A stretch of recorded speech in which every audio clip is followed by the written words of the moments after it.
Shalom Bapak Ibu, apa kabar? Luar biasa ya. Eh, Satu kehormatan untuk kembali ada di PD Immanuel.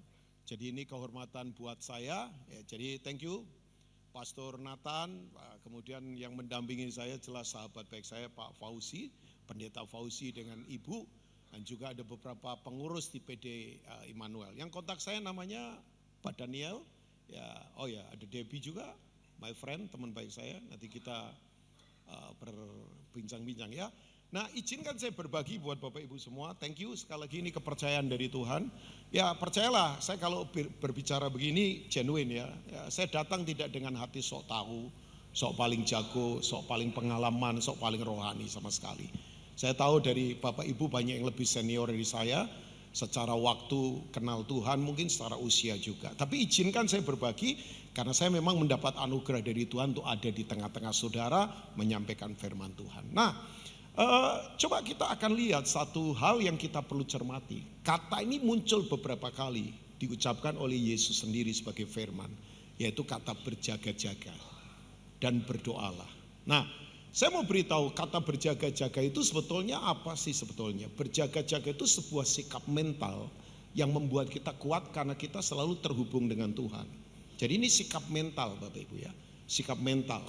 Nah, mental ini perlu dilatih karena begini, kita ini sekarang ada di tekanan mental sebetulnya. Ya, berita yang saudara baca itu belum tentu benar juga. Dan saya yakin ya kita sekarang digiring kepada hal-hal yang ya orang berkata masa yang tidak pasti, benar Bapak Ibu, benar. Tapi kan jangan lupa bahwa Tuhan itu selalu baik buat kita. Amin Bapak Ibu. Orang coba diintimidasi sekarang, orang ditakut-takuti. Ya kan, ide itu kelihatannya sederhana, tapi ide akan menjadi sesuatu yang bisa berbahaya kalau ide yang kita dengar itu sumbernya dari sumber yang salah. Nah, saya ingin mengajak kita, oh ya jelas kita ada di masa yang tidak gampang sekarang. Kalau saya tarik ya sekarang, aneh ya, kita di sekarang kayak masuk ke fase fasisme baru. Otoriter sekali, di mana bisa saja yang sekarang terjadi hukum kayaknya sudah nggak berlaku lagi loh, secara dunia. Ya kan? Oh iyalah, saudara lihat peristiwa-peristiwa yang sekarang ini terjadi di dunia, minta ampun. Udah sembarangan saja sekarang.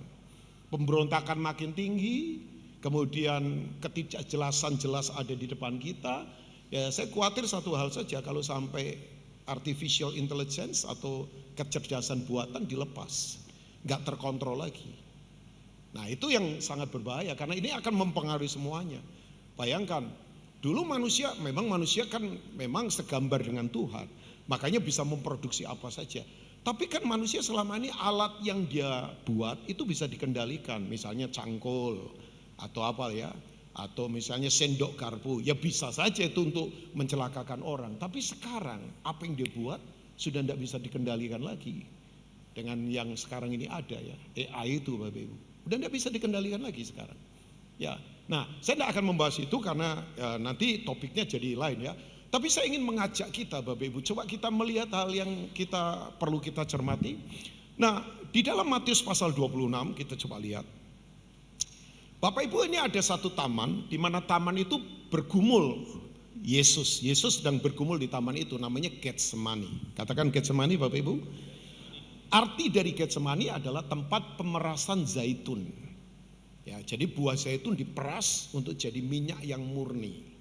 Nah, memang sekarang ini kita sedang menghadapi atau masa kita masuk kepada pemurnian, purity dalam kehidupan. Gak apa-apa dimurnikan. Makanya saudara gak usah takutlah dengan pemurnian dari Tuhan, proses yang sekarang terjadi, gak apa-apa. Bahkan saya beritahu orang Kristen jangan cengeng dengan proses. Orang Kristen jangan cengeng dengan aniaya, dengan penderitaan. Ya, seorang misionaris hebat namanya Brother Andrew yang punya pelayanan open doors, saudara nggak tahu, pernah datang ke Semarang beberapa kali. Ini orang hebat loh Bapak Ibu, bayangkan. Sampai menurut teman saya beberapa pemimpin Middle East, Timur Tengah itu konsultasi sama beliau. Dan kalau saya sebutkan namanya sudah kaget. Tapi saya tidak akan sebutkan namanya. Ya biar bikin saudara penasaran lah. Ya, enggak lah. Tapi ini orang luar biasa Bapak Ibu. Oh iya, tokoh misi yang diakui, yang luar biasa. Saudara kalau pergi ke rumahnya di Belanda, minta ampun. Ya, kursi aja beda warna. Bukan karena apa? Saking sederhananya dia itu beli di itu tempat garasi-garasi rumah yang dijual kursi-kursi yang sudah lama-lama. Dia bilang, buat apa beli yang baru? Uangnya bisa saya pakai untuk memberkati orang lain. Ya, dia masuk ke negara-negara yang teraniaya secara kekristenan. Dia tidak mau masuk ke tempat-tempat yang seperti kayak Western world, ya walaupun dia orang Belanda, ya dia kalau diundang ke Amerika mungkin nggak kayak saya kali ya. Saya kadang-kala ya tapi berdoa masih mau juga diundang ke misalnya ke mana, misalnya diundang ke luar, ke negara barat, ke apa ya oke lah ya. Malah saya belum pernah pergi ke negara-negara yang cukup ketat kekristenan. Ya, adik saya nanti bulan depan ini akan ke Kenya karena ada pertemuan para misionaris yang menderita mengalami aniaya. Dan ini nggak diekspos, ini seluruh dunia Bapak Ibu. Saya nggak tahu kapan, saya nggak tahu di mana karena dia berkata secret, rahasia. Ya, ini orang-orang yang mengalami aniaya itu, yang ketusuk-tusuk apa, yang tangannya buntung karena pelayanan dianiaya, yang sampai kemudian dirajam dan sebagainya. Ini mereka akan pertemuan. Karena mereka berkata ini waktu yang urgent sekali buat misi. Karena dibalik semua yang terjadi ngerinya luar biasa Bapak Ibu, itu terjadi revival yang sesungguhnya. Bukan revival acara ya, kita ini kan masih mainannya pada gerakan kebaktian, belum gerakan kehidupan. Sorry ya. Kalau nggak hati-hati loh, saya kadang berpikir ya, gereja Indonesia kurang apa ya, banyak, besar-besar. Tapi kok lihat bangsa ini kok malah menurut saya ada banyak keprihatinan yang kita perlu lakukan. Nah kan aneh. Harusnya kan berdampak nyata. Nah, makanya saya dorong saudara bergeraklah. Jangan hanya terpenjara di ya kotak ibadah saja ya saudara ya. Ya termasuk saya, bisa saja saya nyaman loh di dalam. Ayo bergerak, saudara jadi berkat di luar sana. Ya kan? Loh, kok nggak ada yang amin kayaknya? Loh, garam jangan ngumpul sama garam, nanti gudang garam. Nah, kalau gudang garam darah tinggi. Ngamuan karena terlalu banyak asin kan. Garam harus jadi berkat di sana. Garam itu dibutuhkan di tempat yang tawar. Yang setuju katakan amin. Semangkok bakmi tidak perlu garam semangkok, sedikit saja. Nah kalau bakmi kuah semangkok garamnya semangkok ya rusak bakminya. Sedikit saja, tapi jangan dibungkus plastik, denominasi, organisasi, masuk saja. Yang penting punya influence. Identitasnya kan jelas, kita garam, kita terang. Kenapa ada gelap di luar sana? Ya karena terangnya absen. Pokoknya kalau terang absen tidak hadir, pasti gelap. Nah, sepanjang saya hidup kan jelas prinsipnya, jelas kan, nggak mungkin terkalahkan. Di mana ada terang, pasti nggak ada kegelapan. Loh, gelap itu tidak pernah menang dengan terang. Saudara masuk ke ruangan yang gelap, ya nyalakan terang aja lampu, udah gelapnya hilang. Tidak perlu teori yang rumit-rumit. Mau teori apa? Ya kan saudara, coba. Kenapa ada gelap? Karena terang absen. Makanya terang harus hadir. Nah itu kan Bapak Ibu. Nah kita terang. Lah terang kalau ngumpul terus dengan terang, silau. Apalagi terang benderang silau. Lah kalau silau tabrakan. Karena silau kan. Silau kan biar bisa bikin mata biarpet begitu coba. Terlalu terang, malah kita nabrak kiri kanan. Makanya garam ngumpul terus dengan garam, godang garam. Terang ngumpul terus dengan terang, silau. Kok kurang tersindir ya kayaknya. Nggak apa-apa juga lah ya. Memang kayaknya sindirannya saya kurang keras kayak Pak Ridwan Huta Barat. Sudah datang loh ke mes depan. Itu kakak senior saya itu kalau ngomong to the point itu. Ya memang dari suku seperti kayak Pak Fauzi juga, jadi to the point juga kan. Beliau karo atau apa, saya nggak tahu ya. Kalau ngomong beliau tas memang. Ciri khas dari kanannya kuat ya. Tapi pengajarannya memang tajam sih beliau. Datang ya. Jadi kalau saya mungkin ya agak sungkan-sungkan sedikit, padahal ya. Oke, nah kita kembali kepada apa yang ingin saya katakan buat Bapak Ibu semua. Coba kita lihat di tempat namanya Getsemani. Tahu nggak Bapak Ibu? Ada doa yang luar biasa. Nah doa ini sekarang, ya doa ini menurut saya harus dikembalikan lagi. Doa ini berkata begini, kalau boleh cawan ini jangan saya minum lah, kalau boleh cawan ini berlalu. Tapi kan bukan kehendakku, melainkan siapa? Kehendakmu Tuhan. Sekarang yang namanya mengejar kehendak Tuhan itu minoritas. Khotbah untuk melakukan kehendak Tuhan itu minoritas. Orang kan berpikirnya begini, ikut Tuhan dapat apa? Ikut Tuhan kaya enggak? Ikut Tuhan sehat enggak? Ikut Tuhan anak cucu nanti sukses enggak? Ikut Tuhan rumah jadi besar enggak? Ikut Tuhan saya jadi nambah barang enggak? Sorry ya, kalau ibadah berpikirnya ikut Tuhan dapat apa? Ya apa bedanya dengan menyembah berhala? Ya kan? Jadi kalau ikut Tuhan berpikir saya dapat apa? Ya apa bedanya kita dengan orang yang itu tadi? Saudara menyembah berhala tujuannya apa? Ya supaya kaya, supaya sukses. Harusnya kan berpikir begini, saya tuh melakukan apa buat Tuhan? Kehendak Tuhan apa? Ini doa yang luar biasa. Not I will, but your will be done. Bukan lagi kehendakku, tapi kehendakmu yang harus terjadi. Ya, orang tanya hari-hari ini doa Pak Rubin apa? Doa saya ini. Pokoknya saya mau hidup hanya mengerjakan kehendak Tuhan. Di luar ini saya nggak mau. Capek Bapak Ibu. Ya, nah waktu dia mengajar doa Bapa kami, kemudian dia berkata begini di ayat 41. Ya, ini kan doa di mana kerajaan Allah datang. Maaf, doa di mana tidak lagi fokus pada kehendaknya. Ayat 41 berkata begini, coba kita lihat. Ini kata-kata ini muncul Bapak Ibu. Ya, ayat yang terkenal lah Bapak Ibu ya. Berjaga-jagalah dan berdoalah supaya kamu jangan jatuh ke dalam apa Bapak Ibu? Pencobaan, temptation. Kata pencobaan itu kan bukan cuma aniaya, tapi juga bisa kemewahan dunia, uang, ya kekuasaan, kenikmatan hidup bisa. Saya punya teman beberapa awalnya tulus, ketika kaya lupa diri, hilang dalam pelayanan. Ada. Ya, saya punya teman begitu sekarang bergelar tinggi ngomong begini, nggak ada Tuhan. Ya, nah, saya bilang kamu hidup pakai apa? Ya pakai otak saya. Coba bayangkan, karena merasa pinter, jatuh juga ternyata. Nah, supaya kamu jangan jatuh ke dalam pencobaan. Nah ini dia, Alkitab berkata ayat berikutnya, roh memang apa Bapak Ibu? Penurut, tetapi daging lemah. Nah, kata ini bukan kemudian artinya sekedar, oh ya daging lemah, makanya kadang kalau doa ngantuk, bukan. Saudara kalau tidak hidup dalam sistem roh, saudara akan hidup dalam sistem daging. Nah dunia ini sistem daging Bapak Ibu. Jadi kenapa kita perlu berjaga-jaga dan berdoa? Supaya kita tidak hidup dalam sistem daging. Ya, loh, dunia itu kan sistemnya sistem keinginan. Oke, 1 Yohanes 2 coba kita lihat ayat 15. Bapak main pelan-pelan boleh Pak, daripada liatin saya kan, saya biasa saja ya. Yang lain biarin liatin saya atau liatin Bapak, kita berdua main lah. Oke, 1 Yohanes pasal yang kedua. Kayaknya kok itu ya, kayak Natal malam sunyi senyap. Ya, bintang gemerlap di langit ya. Padahal sudah Natalan loh kita ini. Nah, oke, kita lihat ya. Saudara ini kita ini menghadapi sistem ini, kalau saudara ada berjaga-jaga, ngeri. Ini 1 Yohanes 2 ayat 15, coba lihat. Let's see ya. Boleh multimedia? Saya tadi ditanya Pak Fauzi sudah kirim belum? Ya saya bilang ini ayat-ayat yang saya yakin multimedia udah biasa lah pakai. Maksudnya udah terbiasa hafal dengan ayat-ayat ini. Nah ini dia, janganlah kamu mengasihi dunia. Dunia ini sistemnya Bapak Ibu ya. Kita tinggal di bumi tapi nggak boleh mengasihi dunia. Jangan mengasihi dunia. Dan apa yang ada di dalamnya. Jikalau orang mengasihi dunia maka kasih akan Bapa tidak ada dalam orang itu. Aneh, tegas loh. Kamu kalau mengasihi dunia, kamu nggak mungkin bisa mengasihi Tuhan. Dunia beda dengan bumi, kan saya sudah pernah bilang, nggak tahu pernah bilang atau enggak di PD Immanuel.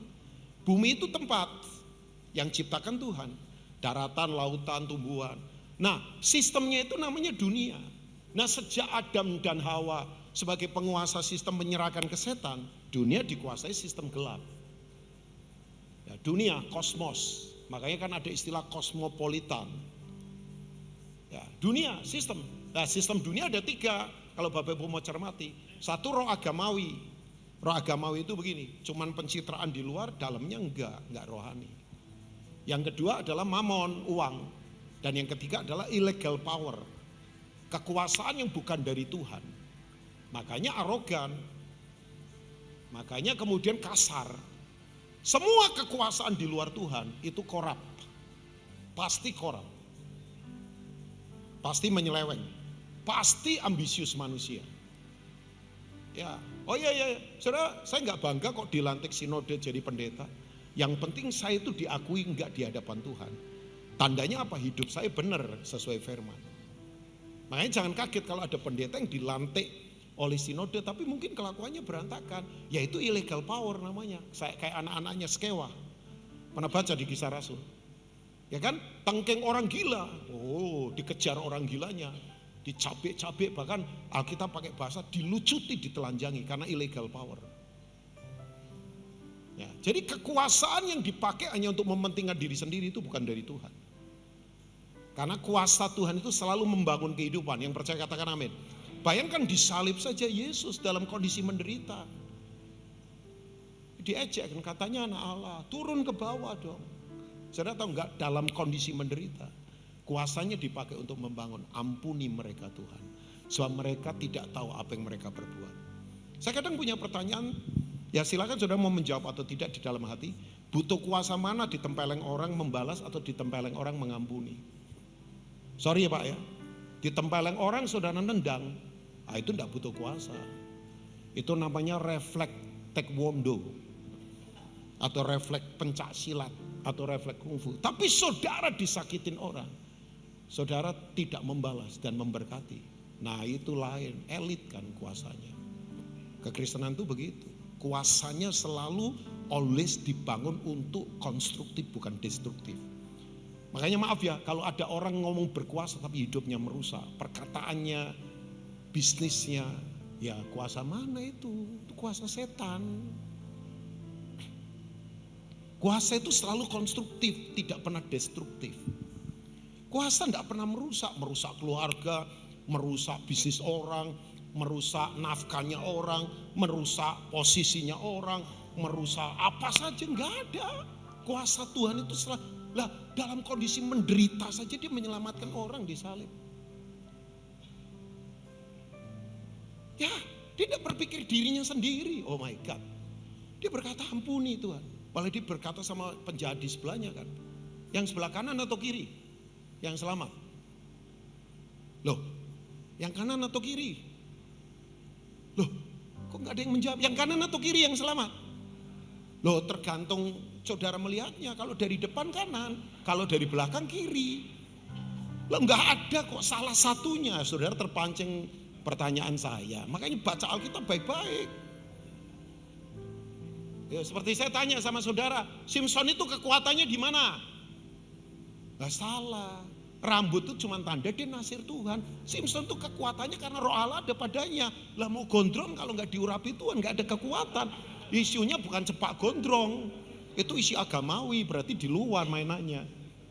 Ya saudara mau gondrong kalau gak diurapi roh Tuhan. Ya.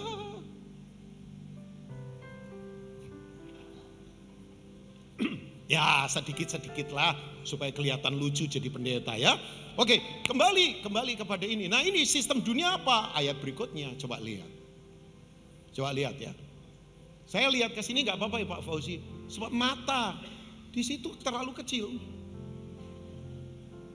Ya, boleh juga ada AI di sini yang nggak usah ada bentuk fisiknya ya, langsung hologram, itu keren juga ya. Mungkin nanti 2 tahun lagi Gajah Mada begitu. Nanti Pak Nathan lagi di Bali tapi tetap khotbah karena hologram. Wah itu akhir zaman betulan itu. Loh bisa saja lah ke depan begitu kan. Oke. Sebab semua yang ada di dalam dunia yaitu apa? Keinginan daging. Jadi dunia itu didrive oleh keinginan. Makanya kalau saudara mau menang di dunia sekarang ini, saudara harus kendalikan keinginan. Hiduplah berkecukupan, cukup contentment. Makanya 1 Timotius 6 berkata, ibadah kalau disertai rasa cukup itu mendatangkan keuntungan. Orang cukup itu selalu penuh. Makanya kenapa orang bisa menyembah Tuhan karena rasa cukup. Saudara putuskan yuk cukup. Kita masih ada sampai hari ini cukup, putuskan cukup. Nah karena dunia itu didrive oleh sistem keinginan. Makanya kalau saudara mau kalahkan sistem dunia, ya saudara harus kendalikan keinginan. Nah dunia itu dikendalikan oleh keinginan daging. Dan keinginan apa Bapak Ibu? Mata. Saudara setuju atau tidak? Kita ini ada di zaman di mana device saudara, handphone saudara itu sungguh-sungguh memuaskan mata saudara dengan warna yang begitu luar biasa, dengan kejelasan gambar yang begitu luar biasa. Seluruh ujung bumi sampai ke kutub mana, saudara bisa lihat lewat handphone saudara. Sekarang mata dipuaskan. Ini John hidup ribuan tahun yang lalu sudah bisa melihat generasi kita. Kayak Petrus ngomong begini, jika sesuatu ini terjadi begitu mengerikan, dia itu kan belum tahu nuklir. 45 saja Nagasaki Hiroshima dibom pakai bom atom, pengaruhnya ngeri. Orang mati ribuan, cuaca berubah, panen gagal. Sekarang kekuatan nuklir ribuan kali lipat melebihi Nagasaki Hiroshima. Kayak apa? Petrus sudah lihat itu. Ya, ini orang-orang yang dipenuhi ilham roh kan. Jadi bayangkan, sekarang kita ini ada pada puncak, saudara yang bawa handphone, bawa device. Saudara lihat keindahan dunia itu, lewat warna, lewat kejelasan, saya nggak tahu terlalu istilah-istilah begitu loh. Tapi jelas, saudara mau lihat kutub, saudara mau lihat mana, saudara mau lihat burung yang jerawatan, kelihatan semua. Ya, saudara mau lihat monyok lagi refleksi gajah, bisa juga. Saudara mau lihat apa? Saudara mau lihat semua yang indah di mata saudara sekarang lewat handphone saudara, kelihatan. Nah ini kita hidup sekarang di dunia di mana mata ini dipuaskan. Belum fashion, belum mobil, belum barang, belum apalagi keindahan-keindahan. Saudara dipuaskan sekarang. Aduh, saya ini kalau mikir Alkitab kerennya luar biasa ya. Nah ini, serta keangkuhan hidup bukanlah berasal dari Bapa, melainkan dari mana Bapak Ibu? Dunia. Nah tapi Alkitab memberitahu di ayat 17. Ini konklusinya penting sekali. Nah ini dia. Dan dunia ini apa Bapak Ibu? Sedang lenyap dengan keinginannya. Dimming out. Tahu? Meredup. Lampu kalau dipakai terus pasti punya jangka waktu untuk tiba-tiba nanti padam. Nah dunia ini sekarang sedang meredup. Meredup ini sekarang. Oh iya, orang berkata berat Pak. Ya meredup memang, semuanya meredup, semuanya sedang meredup. Apa saja yang di dunia ini sedang meredup. Dulu tas-tas bermerek-merek yang dibanggakan, harganya hancur semua sekarang. Ya, Alkitab berkata, ini dunia ini sedang lenyap dengan keinginannya. Ya, baca sama-sama, Tuhan selalu memberi jawaban yang terbaik buat kita. 2, 3, tetapi orang yang melakukan apa? Kehendak Allah tetap hidup untuk selama-lamanya. Saudara mau melakukan kehendak Allah? Ya tapi sekarang khotbah melakukan kehendak Allah ya minoritas. I don't care with the purpose of God. Siapa peduli, yang penting gua kaya, yang penting saya sukses, yang penting anak cucu ya jaya, yang penting usaha saya berhasil, yang lain hancur gak apa-apa. Nah, saya dorong saudara yuk berjaga-jaga. Nah kenapa kita perlu berjaga-jaga? Why? Mengapa kita perlu berjaga-jaga? Karena saudara itu memang ditentukan Tuhan untuk menjadi penjaga. Ya kan? Oke, kita mundur ke belakang yuk. Waktu manusia ditempatkan di Taman Eden. Sebentar ya, Kejadian 2 ayat 15. Genesis chapter 2 verse 15. Kita coba lihat sebentar. Adam ditempatkan di Eden. Eden artinya the presence of God, hadirat Tuhan. Ya, hadirat Tuhan Eden itu. Makanya di hadirat Tuhan kita akan mengalami kekuatan yang tidak terbatas. Ya kan? Makanya betul, orang kalau keluar dari Eden pasti edan. Edan, keputusannya edan, hidupnya edan. Ya, semuanya berantakan. Manusia keluar dari Eden pasti ini. Nah, waktu manusia ditempatkan di Eden, manusia itu diberi tugas oleh Tuhan adalah ini. Oke, boleh saya tanya, kalau ini tolong dijawab. Eden itu menurut saudara taman yang kecil atau besar? Taman yang kecil atau besar? Sebesar apa? Hah? Sebesar? Besar sekali ya Pak ya. Ya, ini jawaban diplomatik. Ya, enggak, tapi betul kan jawaban yang ya besar sekali Pak. Nah, saya beritahu, Eden itu kalau diukur dari Blue Nile, Sungai Nile sampai ke Jazirah itu sampai ke Turki sana, wilayah Eropa. Jadi kalau sekarang Eden itu kira-kira luasnya 15 negara. Ada Ethiopia, ada Sudan, ada Jazirah Arab, negara-negara Arab. Jadi besarnya minta ampun, bayangkan. Adam itu berkuasa di situ. Nah, Tuhan kasih tugas apa pada Adam? Ya, nah ini dia tugasnya. Tuhan Allah mengambil manusia itu dan menempatkannya di Taman Eden untuk mengusahakan. Kata mengusahakan berasal dari kata abad. Dari kata ini muncul kata avoda. Levitical service unto God. Ini keimamatan orang percaya menyembah. Makanya saudara yang bekerja itu saudara sedang menyembah Tuhan. Jadi bekerja itu penyembahan. Karena apa? Manusia dipercaya pengelolaan. Makanya betul, siapa yang tidak mengelola berarti meremehkan yang mempercayai. Makanya kalau orang meremehkan, hidupnya tidak akan maksimal. Saya ini orang yang sangat takut tidak mengelola hidup, Bapak Ibu. Saya kelola. Saya kelola karakter, saya kelola bahan, saya kelola hidup, saya kelola keluarga. Sebab kalau saudara tidak mengelola yang Tuhan percayakan, saudara kehilangan yang Tuhan percayakan. Maaf ya, berapa banyak orang gak bisa kelola. Misalnya, saudara pernah lihat gak ada orang bergelar tinggi tapi sombong, pemarah, suka menyepelekan yang dia dapatkan kepercayaan, ya gak jadi apa-apa. Jadi saudara jangan heran kalau ada orang bergelar tinggi tapi hidupnya harus minta belas kasihan dari orang lain.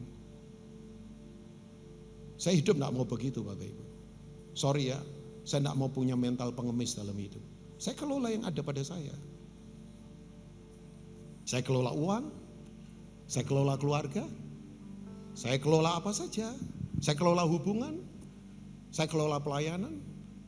Ya, saya pernah satu kali datang ke satu pendeta yang bayangkan puluhan tahun saya khotbah di gereja itu. Saya khotbah apa saja, dia percayakan mimbarnya sama saya. Dan jemaatnya gak kecil, besar. Gak ada di Jakarta. Satu kali saya bilang begini, Bapak itu sebetulnya undang saya kenapa? Apakah alasannya karena saya ganteng? Iya, walaupun tidak. Dia ketawa, sembarangan kamu. Tapi dia bilang begini, Ruben, yang saya lihat dia kan lebih senior dari saya. Kamu itu memang, kita kan tahu awal kalian pindah ke Jakarta, kamu dan istri. Kita tuh lihat kalian, kita amati kalian. Dan kalian itu memang bertanggung jawab. Ternyata saya diamati loh. Dari yang kecil-kecil dia ternyata mengamati saya. Tapi bukan karena itu saya kelola. Saya dari dulu memang belajar kelola. Saya kalau janji tepati walaupun rugi. Saya tidak mau gampang berkhianat di kehidupan. Saya tidak mau gampang buang orang. Oh kalau teman lagi jaya datengin, akrab begitu kemudian dia terpuruk, saya buang. Enggak, itu tidak ada di kamus saya Bapak. Saya kelola. Saya kelola apa saja yang Tuhan percayakan. Saya tidak sepelekan yang kecil-kecil. Enggak. Saya mau belajar taat, mau dilihat orang atau tidak dilihat orang, mau ada kamera atau tidak ada kamera, it doesn't matter buat saya. Enggak penting. Saya tidak kejar promosi dari manusia. Buat apa?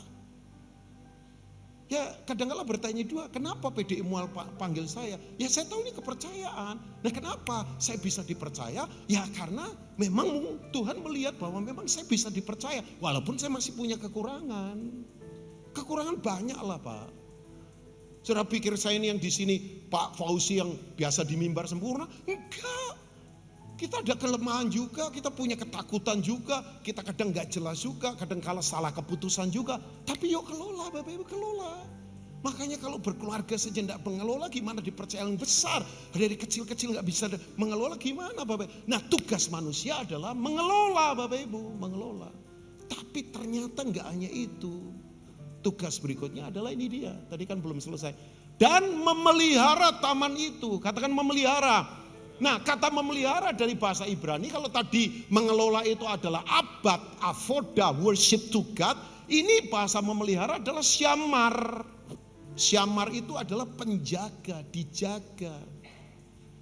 Dijaga Bapak Ibu, yuk dijaga. Jangan sampai musuh masuk kehidupan kita. Jangan sampai ya kemudian setan kuasai aspek-aspek kehidupan kita. Jangan sampai kita kemudian memulainya benar tiba-tiba hancur karena kita tidak menjaga. Saya ada lihat orang ya tadinya rendah hati, begitu sudah terkenal, ya ampun, lupa diri, nilai hilang, sembarangan, sok-sokan dalam kehidupan. Saya berkata ini tidak menjaga ini. Sudah jaga. Oke, tata baik wajah saya. Dari tadi sudah natap sih ya. Maksud saya begini, sudah tahu nggak Adam itu berdosa karena apa? Aneh nih pernyataan. Dengerin baik-baik. Adam berdosa bukan karena apa yang dia lakukan. Adam berdosa karena dia tidak melakukan apa yang seharusnya dia lakukan. Masih bingung, masih loading saudara-saudara. Oke, saya ulangi lagi. Adam berdosa bukan karena apa yang dia lakukan. Adam berdosa karena dia tidak melakukan apa yang seharusnya dia lakukan, yaitu sebagai penjaga. Oke, narasinya. Yang digoda setan siapa? Betul ya? Yang digoda setan siapa, Pak? Hawa. Hawa. Ibu-ibu maafkan saya ya, jangan marah. Karena memang Hawa yang digoda. Makanya ada istilah hawa nafsu. Kok nggak ada istilah Adam nafsu? Bapak ketawa ini kayaknya punya senjata untuk ngomong ke istri nanti. Enggak lah Pak. Enggak, saya juga suka bercanda sama istri saya kadang begitu Pak. Dia bilang, ya udah dia bilang ya. Karena istrinya pendeta rendah hati lah Pak ya. Enggak ngajak debat. Nah, saya kadang punya pertanyaan Pak Fauzi. Kenapa kok Hawa yang dirayu ular? Jangan bilang wanita lemah loh. Wanita lemah. Pria boleh panglima, pangnamnya tetap ibu. Tanya Pak Fauzi. Tanya saya. Ya udah, tanya Debbie sudah. Siapa bilang wanita lemah? Saya beritahu ya. Adam itu dikasih Hawa, bukan dalam kondisi dia lagi kosong, dia lagi hebat. Dia dikasih penolong yang sepadan. Makanya wanita itu bisa konfrontatif untuk mempertajam hidup. Jadi wanita itu kuat. Saya kalau lihat istri saya, kuat. Kan istri saya juga lagi sakit kan. Ya sudah sembuh sekarang. Terakhir ini dia ngalami hal yang gak enak juga. Dia kena CA juga, lagi treatment. Cancer. Kuat.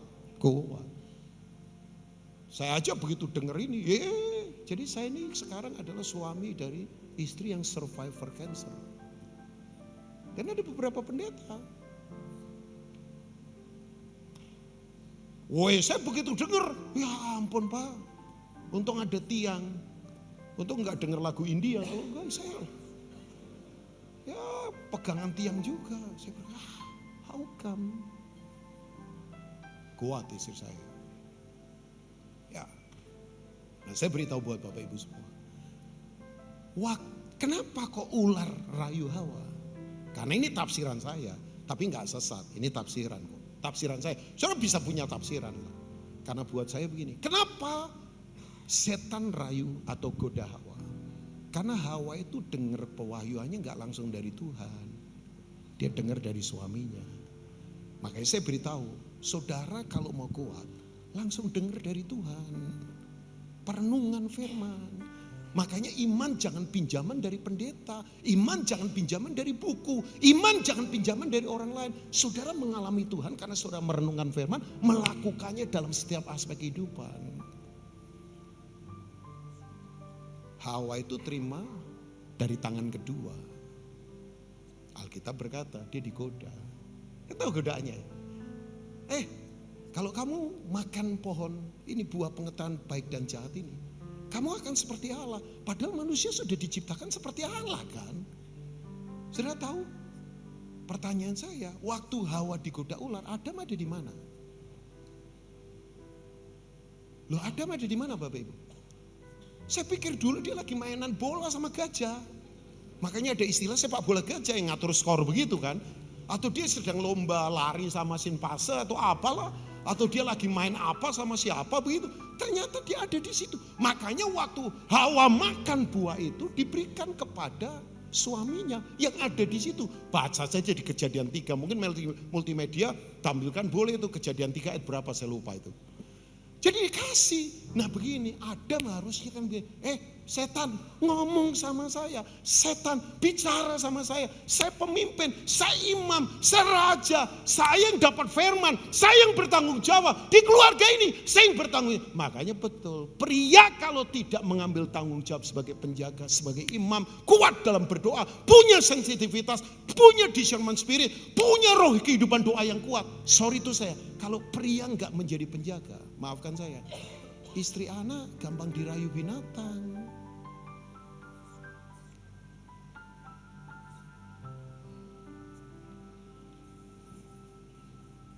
Saudara penjaga loh Bapak Ibu. Ayo jaga. Ya praktis mungkin ya. Yang harus dijaga apa sih Pak Rubin? Oke, ke Yakobus 4 ayat 17 dulu dong. Tadi enggak tahu Kejadian 3 itu ayat berapa itu. Tapi multimedia mungkin tampilkan Yakobus 4 ya ayat 17. Oh ya, thank you. Ini Yakobus katakan, yuk baca sama-sama jemaat Immanuel yang berkati 2-3. Jadi jika seorang tahu bagaimana ia harus berbuat baik, tetapi ia tidak melakukannya, ia apa? Berdosa. Boleh gak ulangi sekali lagi yuk, supaya kan iman timbul dari pendengaran akan firman Tuhan. Yuk baca sama-sama supaya telinga kita juga dengar. 2-3. Jadi jika seorang tahu bagaimana ia harus berbuat baik, tetapi ia tidak melakukannya, ia apa? Saudara tahu nggak, ini namanya dosa cuek, dosa pasif, dosa nggak peduli. Saudara tahu dosa itu bukan hanya begini, sorry ya. Kalau saudara masih dikhotbahin, jangan ngambil istrinya orang, jangan ngambil uangnya orang, jangan ngambil nyawanya orang, itu dosa kafir. Orang jemaat kalau masih dikhotbahin begitu, berarti dia belum bertobat. Bahasa asli dosa hamartia, katakan hamartia. Hamartia itu meleset dari sasaran. Jadi maaf ya, waktu saudara, uang saudara, kedudukan saudara, gelar saudara, posisi saudara di kantor sekarang ini, apa saja yang ada pada kita, kalau tidak melakukan kehendak Tuhan, dosa. Saya lagi menaikkan saudara pada level berbeda loh Bapak Ibu. Sekali lagi, kalau orang masih dikhotbahin, jangan ngambil istrinya orang, jangan ngambil nyawanya orang, jangan ngambil duitnya orang, berarti dia belum bertobat. Wong itu dosa kafir. Itu dosa orang-orang yang belum kenal Tuhan. Tapi kalau level saudara harusnya, apalagi yang sudah Kristen lama, dosa itu adalah hamartia, meleset dari sasaran. Jadi waktu kehidupan, gelar saudara, fasilitas saudara, kalau tidak dipakai untuk memuliakan Tuhan, itu dosa.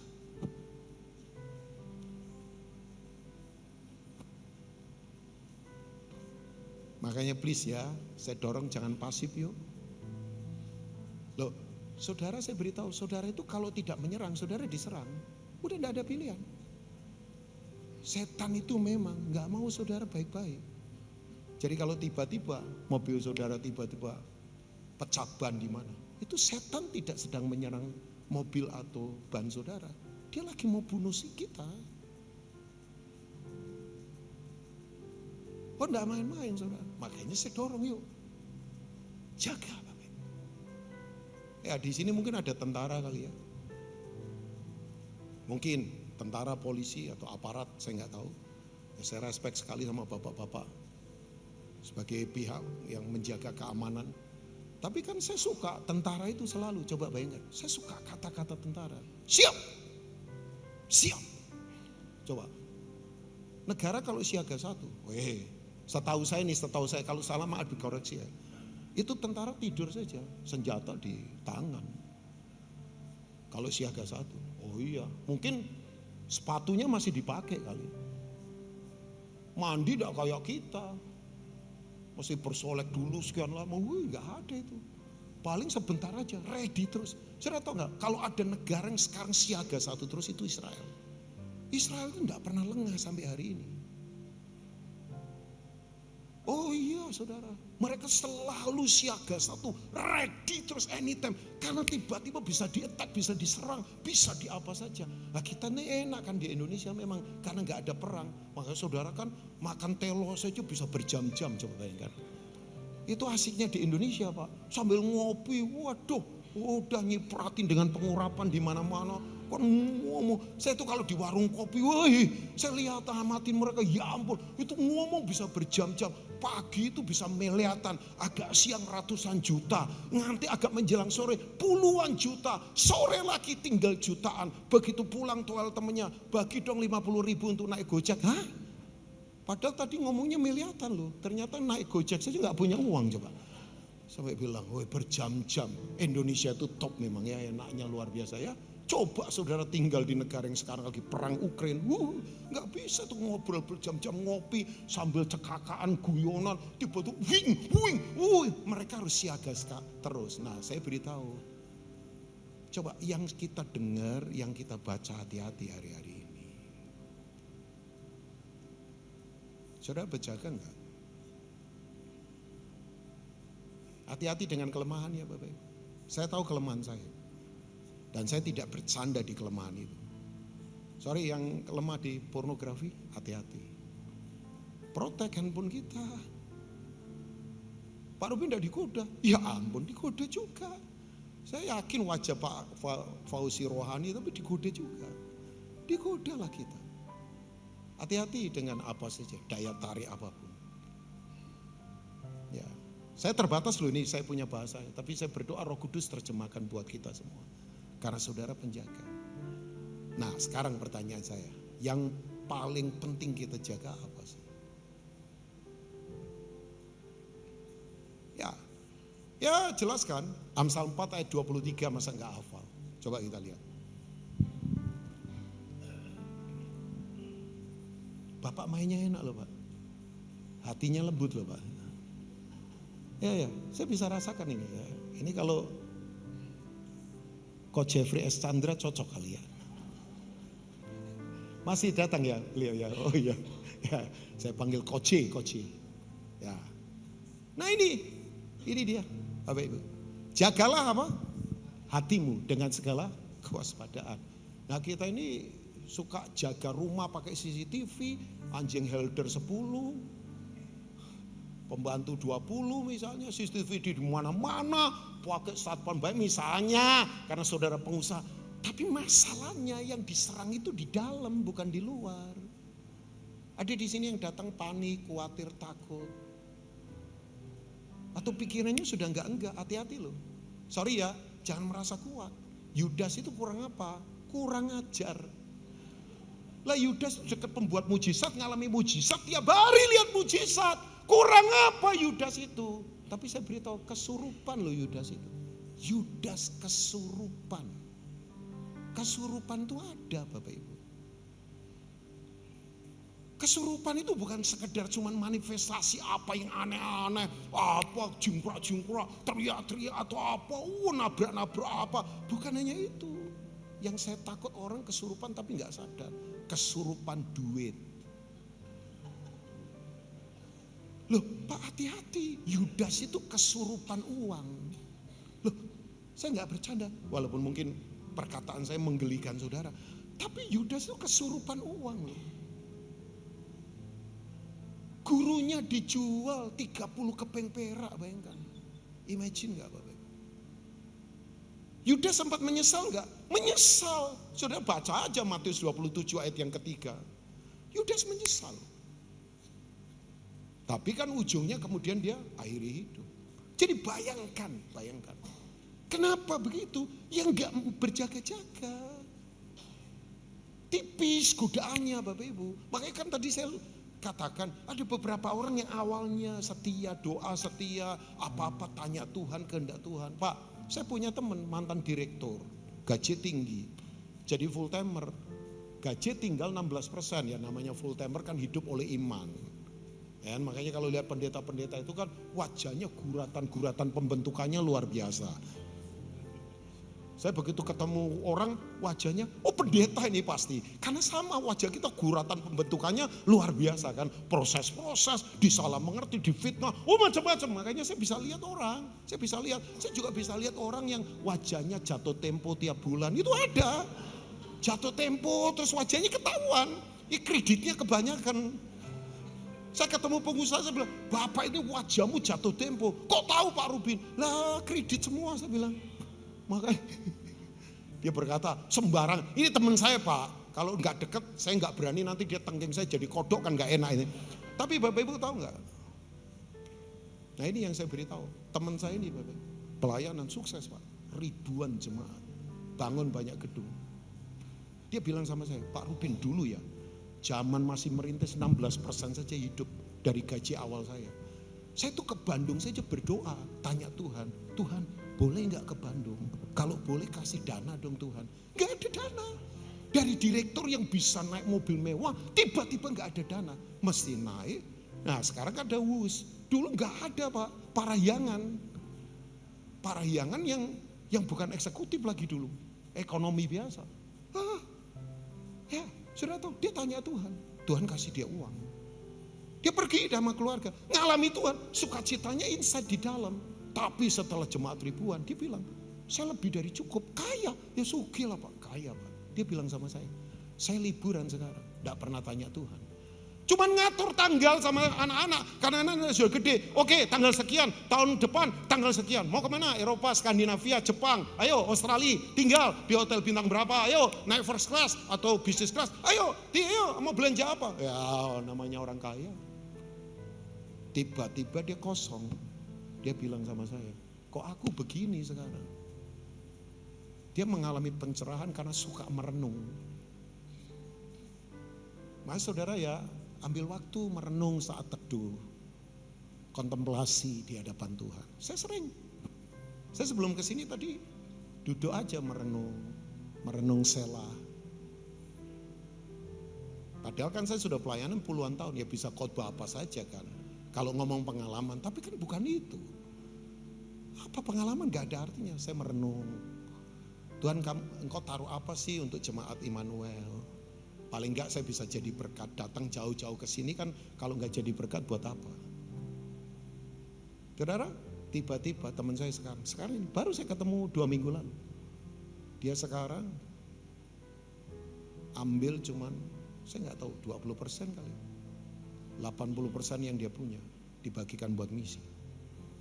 Bukan dalam kondisi dia terpuruk, dalam kondisi lagi jaya, hebat. Dia bilang begini sama saya, tahu nggak Pak Rubin, saya itu sekarang betul-betul ngalami Tuhan lagi. Saya sekarang mau apa-apa doa tanya Tuhan. Tuhan boleh nggak saya beli ini? Tuhan boleh nggak saya kesini? Tuhan boleh nggak saya lakukan ini? Saya kembali lagi menemukan kehidupan yang sesungguhnya. Oh kalau dunia ya enggak diketawain saudara. Bodoh, terencana lagi kata dunia. Saya salamin dia, saya berkata, saya tahu, saya bilang, Bapak waras. Karena banyak orang tidak waras sekarang.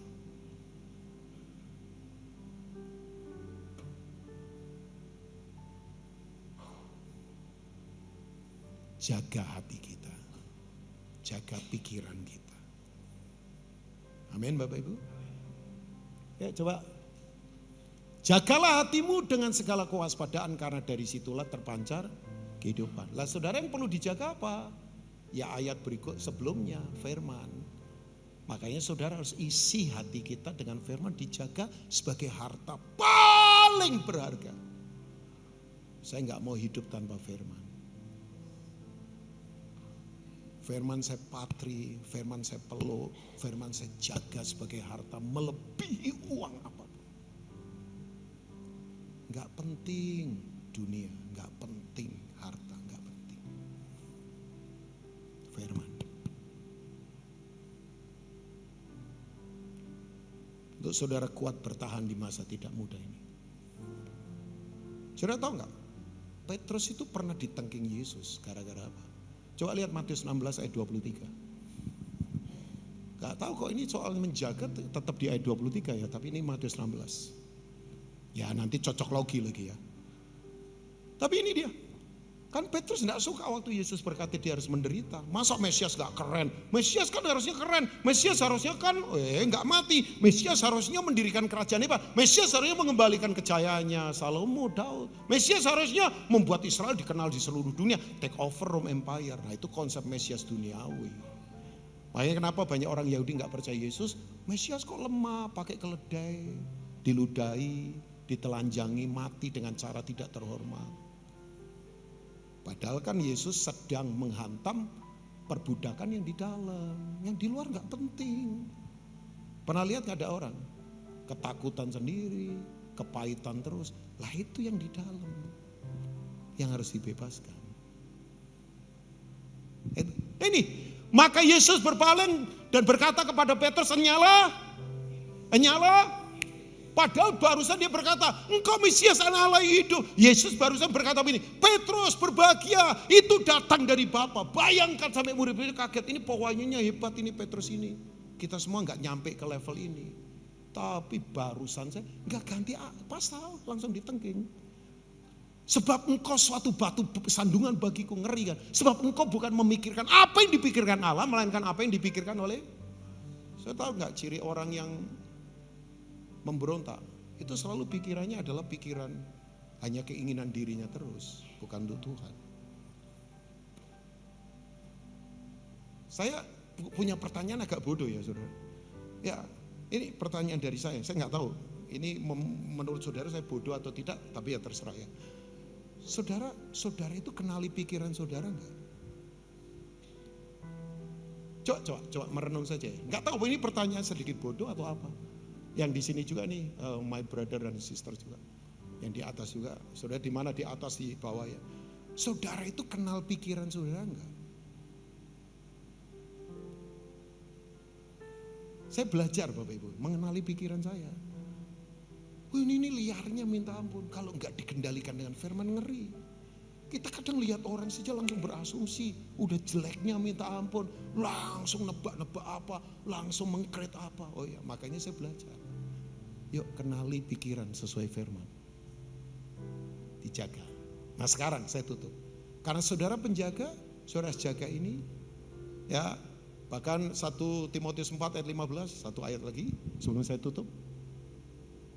Ini khusus untuk para pelayan ya, untuk saya, untuk Pak Fauzi, untuk Debbie, untuk para pelayan worshiper, untuk saudara para diaken di sini, saya nggak tahu untuk pengurus, untuk saudara yang nggak tahu ngelayani apa saja.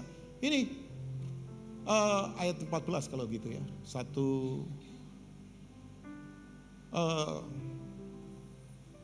Jagalah dirimu itu ayat berapa itu? Salah ya. Ada kok. Sebentar. 1 Timotius berapa itu? Sebentar saudara ya. Oh ayat 16, maaf. Ya 16 bukan 15. Nah ini dia. Ya, yuk baca sama-sama ini ayat buat kita, buat saya terutama 2, 3. Awasilah dirimu sendiri dan awasilah ajaranmu. Udah berhenti ngawasi orang lain terus lah. Gosipin orang lain terus, cari kekurangan orang lain terus. Awasi diri kita dulu. Awasi pengajaranmu. Bertekunlah dalam semuanya itu, karena dengan berbuat demikian engkau akan menyelamatkan dirimu dan semua orang yang mendengar engkau. Banyak orang kan begini, awalnya bagus, gak selamat karena duit, gak selamat karena sombong, gak selamat karena kekuasaan. Awasi diri. Nah sekarang sebagai penjaga Tuhan kasih otoritas apa buat kita?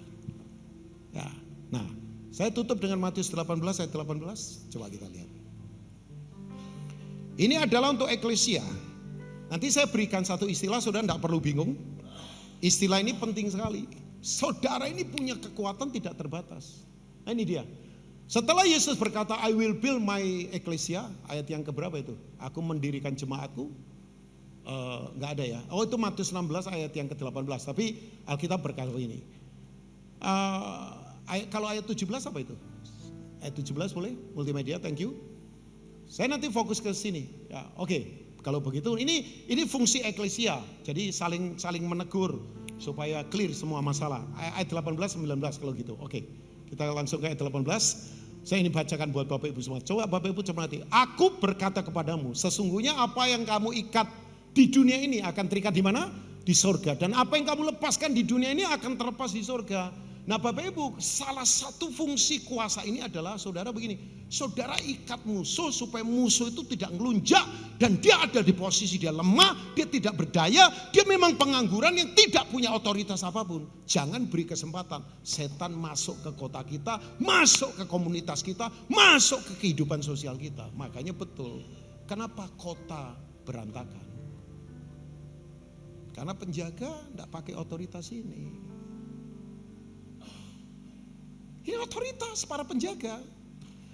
Makanya saya hati-hati dalam berbicara. Ya makanya ya saya sedih kalau orang berkata Indonesia berat, Indonesia gelap. Enggak. Indonesia terang, Indonesia diberkati, Indonesia dikasihi Tuhan. Indonesia pasti dilawat Tuhan. Indonesia akan mengalami hal-hal luar biasa. Berkati lewat kata-kata kita. Sebab kata-kata kita punya otoritas. Amin. Nah saudara tahu enggak praktisnya di ayat 19. Ini powerful ayat ini. 19 coba kita lihat. Dan lagi aku berkata kepadamu, yuk baca sama-sama jemaat Immanuel 23. Jika dua orang daripadamu di dunia ini apa? Sepakat meminta apapun juga. Permintaan mereka itu akan dikabulkan oleh Bapakku yang di surga. Saya mau berbicara ini komunitas. Saudara tahu enggak? Ada istilah namanya konventus. Ada yang tahu istilah konventus? Konventus itu begini, kerajaan Roma. Itu kan memang segambaran seperti kayak kekaisarannya kerajaan Allah. Karena ada kaisar. Makanya Yesus kenapa lahir di pemerintahan Romawi? Karena itu satu kayak gambaran itu kekaisaran itu yang Tuhan mau. Jadi ada kaisar yang berkuasa.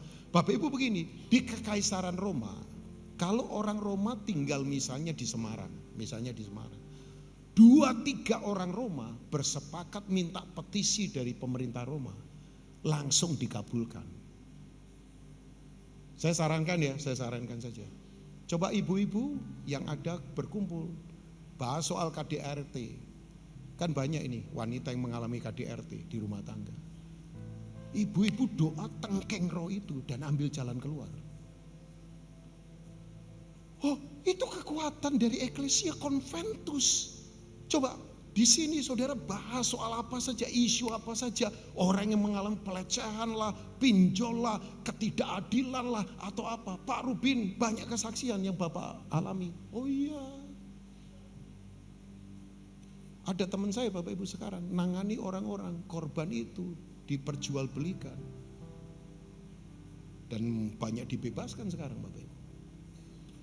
Yang praktekkan ini Bapak Ibu, bayangkan kita ini para penjaga diberi otoritas sama Tuhan, tidak terbatas. Jadi saya beritahu buat Bapak Ibu semua, kondisi memang tidak baik, tapi Tuhan pegang kendali. Dan saudara para penjaga yang diurapi Tuhan. Bangkit para penjaga.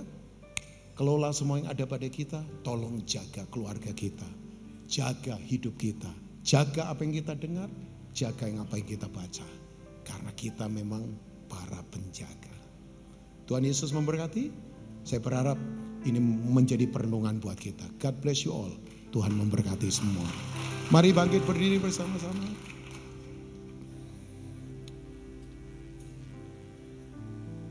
Saya berdoa untuk Bapak Ibu semua. Para pria, engkau adalah raja, engkau imam, engkau nabi, engkau leader. Yuk, ambil tanggung jawab untuk menjadi penjaga. Sekali lagi, Adam berdosa bukan karena apa yang dia lakukan. Adam berdosa karena dia tidak melakukan apa yang seharusnya dia lakukan.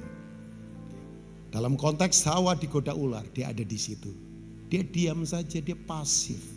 Makanya banyak pria yang di rumah tidak berfungsi. Cuman hadir saja tapi tidak berfungsi. Yuk bangkit menjadi para pria penjaga yang berfungsi. Kita mahir secara rohani, punya kepekaan yang kuat. Ya para ibu-ibu juga kita penjaga buat para wanita yang ada di kota kita. Penjaga buat tetangga-tetangga yang ada di sekitar kita.